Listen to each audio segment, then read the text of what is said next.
The auction house was closing in 10 minutes when Chen noticed the painting, wedged behind a broken filing cabinet. He'd been emptying trash cans at Whitmore and Associates for 3 years. And in all that time, he'd learned one crucial lesson.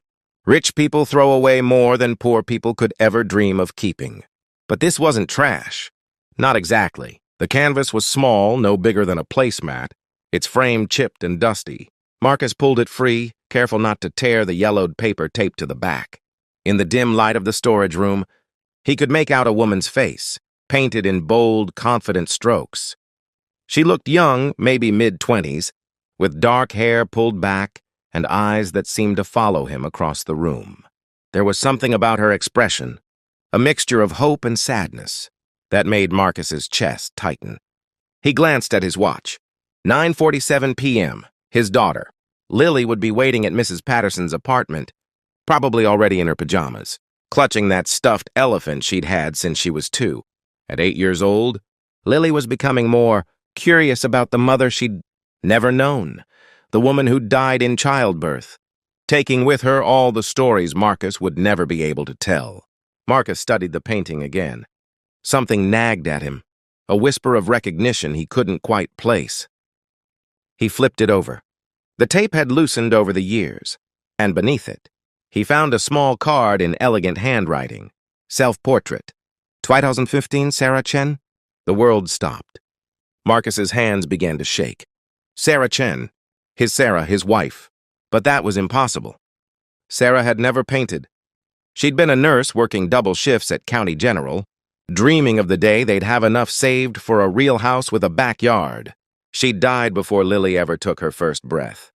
Before Marcus learned what it meant to be both father and mother, before he understood that love could exist alongside a grief. So deep it had its own gravity. He sank onto an overturned crate, the painting clutched against his chest. The woman in the portrait looked like Sarah, or at least how he remembered her. But Sarah Chen was a common enough name. This could be anyone. Had to be anyone. Because if it was his Sarah, it meant there was an entire part of her life he'd known nothing about. Marcus wrapped the painting in his jacket and finished his rounds in a daze. He clocked out at 10:15, nodded to Jerry at the security desk, and walked the 12 blocks to Mrs. Patterson's apartment because the bus fare was money better, spent on Lily's new school shoes. The next morning, after dropping Lily at school, Marcus did something he hadn't done in 3 years. He called in sick to his day job at the grocery store. Instead, he took the painting to the public library and asked the reference, librarian, for help. Mrs. Kim, a patient woman with reading glasses on a beaded chain, showed him how to search online databases for local artists. 2 hours later, they found it. An obituary from 2016, published in a small community arts newsletter. Sarah Chen, 28, promising local artist and nursing student, passed away unexpectedly. She is survived by her husband, Marcus, and infant daughter Lily. Memorial service private. In lieu of flowers, donations can be made to the Community Arts Center. Marcus read it 3 times. Nursing student. She'd been in nursing school when they met, yes, but she'd never mentioned art. Not once. Why would she hide something like that? Mrs. Kim placed a gentle hand on his shoulder. The newsletter mentions the Community Arts Center. They might have more information. The center was a renovated warehouse in the old district. The kind of neighborhood where coffee shops with mismatched furniture sat next to stores selling vintage records. Marcus felt out of place in his work pants and worn jacket. But the young man at the front desk, his name tag read Devon, smiled warmly. I'm looking for information about an artist, Marcus said, sliding the painting across the counter. Sarah Chen, she might have been a student here. Devon's eyes widened. Oh my God, Sarah, I haven't thought about her in years. He pulled out his phone, scrolling through old photos. She took classes here in 2015. Right before he stopped, looking up at Marcus. Wait, you said your name was Marcus? I'm her husband. Was her husband? Devon's face went pale. Come with me. There's someone you need to meet. He led Marcus through a maze of studios to a small office where an older woman sat, surrounded by canvases. She looked up, and Marcus saw her eyes fill with tears.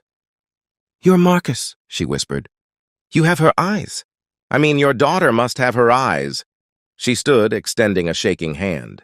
"I'm Eleanor Rodriguez. I taught Sarah here." Eleanor explained everything.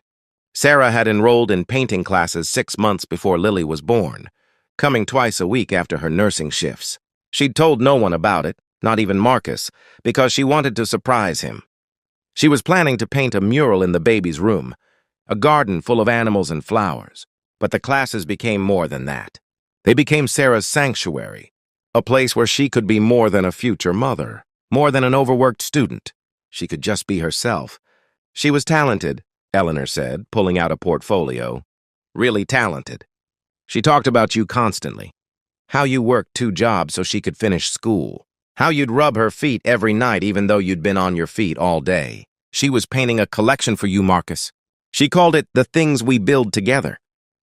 The portfolio contained a dozen paintings. Marcus and Sarah dancing in their tiny apartment kitchen. Sarah's hands cradling her pregnant belly. The view from their fire escape at sunset. A blank canvas waiting to be filled.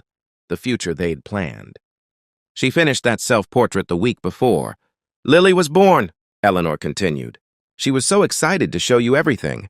She'd booked a private showing at the center for your anniversary. But then she was gone," Marcus finished, his voice breaking. Eleanor nodded. "After the funeral, I tried to reach you. I called the number on her registration form, but it had been disconnected. I held on to her work, hoping someday—" She looked at the paintings. "She wanted you to know that even in the hardest times, she was finding beauty. She was building something." Marcus couldn't speak. All these years, he'd carried the weight of being enough for Lily. Enough love. Enough strength, enough answers. He'd thought Sarah had left them with nothing but memories and a name. But she'd left them this, proof that even in uncertainty, she'd been creating. Even in exhaustion, she'd been dreaming. Even in darkness, she'd been finding light. That evening, Marcus picked Lily up from school with the self-portrait under his arm. At home, he hung it in her bedroom and told her everything. About the classes, the secret collection, the mural that was never painted. Lily stood in front of her mother's portrait for a long time, studying the face she'd only seen in photographs. "She has kind eyes," Lily finally said. "She was kind," Marcus agreed. "She was building something beautiful for us."